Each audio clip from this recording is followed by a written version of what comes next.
You've probably seen pictures of it, right? This absolutely magnificent city, just carved right out of a cliff face. And you have to wonder, who on earth could have built something like this? Well, today we're going to journey into the desert and uncover the secrets of one of the ancient world's most incredible and mysterious kingdoms. So, our story kicks off with this breathtaking sight, Petra.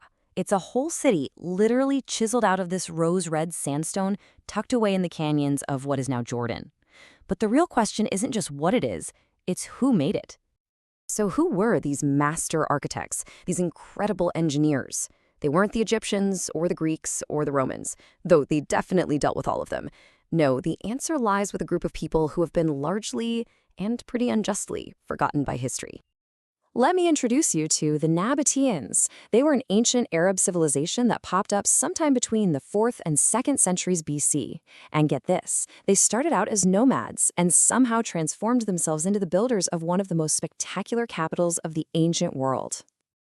This quote, man, it just hits the nail on the head. It totally captures their story. The Nabataeans were these brilliant innovators, incredible artists, but for centuries, their amazing achievements were just overshadowed. Okay, let's really dig into what made them so special. First things first, to really get the Nabataeans, you have to get their environment. See, they didn't just live in the desert, they mastered it. So how did they pull it off? How did they build a thriving kingdom in one of the harshest landscapes you can imagine? Well, for them, the desert wasn't some huge obstacle. It was their greatest ally. I mean, think about it. Any invading army would be struggling with the heat, desperate for water. But for the Nabataeans, this brutal landscape was basically a natural fortress that kept their growing kingdom safe. So how on earth did they solve the water problem? This is where their genius just goes off the charts. They became absolute masters of hydraulic engineering. They carved these massive, hidden cisterns right into the rock to collect every single precious drop of rainwater. This wasn't just clever, it was the lifeblood of their entire civilization. And you can see the results of that genius right here. At its absolute peak back in the 1st century BC, Petra was home to an estimated 20,000 people. You just can't support a population that big in the middle of the desert without an incredibly sophisticated water system. It's simply impossible. Okay, so they've got water, they've got security. What's next? Well, they use their perfect strategic position to control some of the most profitable trade routes of the ancient world. They built an entire empire not on conquest, but on commerce. The Nabataeans basically became the essential middlemen for all the luxury goods you could imagine. They controlled the flow of frankincense and myrrh, which were super valuable for religious ceremonies, plus exotic spices, and even bitumen from the Dead Sea, which was used for everything from sealing boats to mummification. All that trade made them unbelievably wealthy. So this timeline gives us a quick look at their journey. They kind of show up on the historical radar around 312 BC. By 85 BC, their influence was so huge, they actually controlled the ancient city of Damascus. But their run of independence would eventually come to an end when they were swallowed up by the expanding Roman Empire in 106 AD. But you know, a kingdom is so much more than just trade routes and dates on a timeline. What about the people themselves? The Nabataeans had this unique culture that in some ways was just way ahead of its time. And this is where things get really fascinating. Nabataean women had a level of legal freedom that was almost unheard of in the ancient world.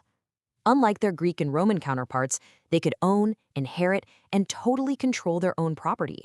And we know this for a fact because of the inscriptions found on their tombs. And this high status wasn't just on paper either. It went all the way to the top. Their queens weren't just sidekicks, they were actually shown on coins as co-rulers. This points to a genuine partnership in power, which is a world away from the patriarchal societies all around them. Their religion was also really distinct. Their main god was Deshara, which just means the one of Shara, a local mountain range. And before they were influenced by the Greeks and Romans, they didn't represent their gods in human form. Instead, they used these featureless blocks or pillars, which you can actually still see in Petra today. Now, to run a huge trading empire like this, you've got to be good with languages, right? So they were bilingual. In their daily lives, they spoke an early form of Arabic. But for all their official inscriptions and business deals, they used Aramaic, which was the international language of the Middle East back then. And this choice, well, it would have a pretty surprising legacy. So we've seen their incredible rise as masters of the desert and kings of trade. But why did this powerful, innovative kingdom eventually just fade away from the pages of history? Well, the end of their independence didn't come with a huge dramatic battle. It was more of an absorption. In 106 AD, the Roman Emperor Trajan annexed their kingdom, seemingly without much of a fight. Petra was still an important city, but as a distinct political power, the Nabataeans were basically no more. So over the next few centuries, their unique culture just kind of blended into the bigger Greco-Roman world, and their great city was eventually abandoned to the desert. But here's the thing. Their greatest contribution to the world wasn't actually made of stone at all. And this is their most mind-blowing legacy. That Aramaic script they used for all their business deals, it started to change. It became more cursive, more flowing, until it morphed into something totally new. And that new script, it became the direct ancestor of the modern Arabic alphabet that hundreds of millions of people use today. That's right. Every single time someone reads or writes in Arabic, they are using a script that started its journey right there in the rock-carved city of Petra. It is, without a doubt, their most profound and yet least known legacy.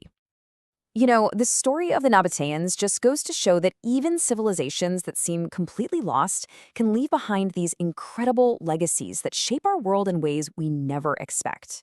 It really makes you wonder what other marvels and mysteries are still out there, just waiting to be rediscovered.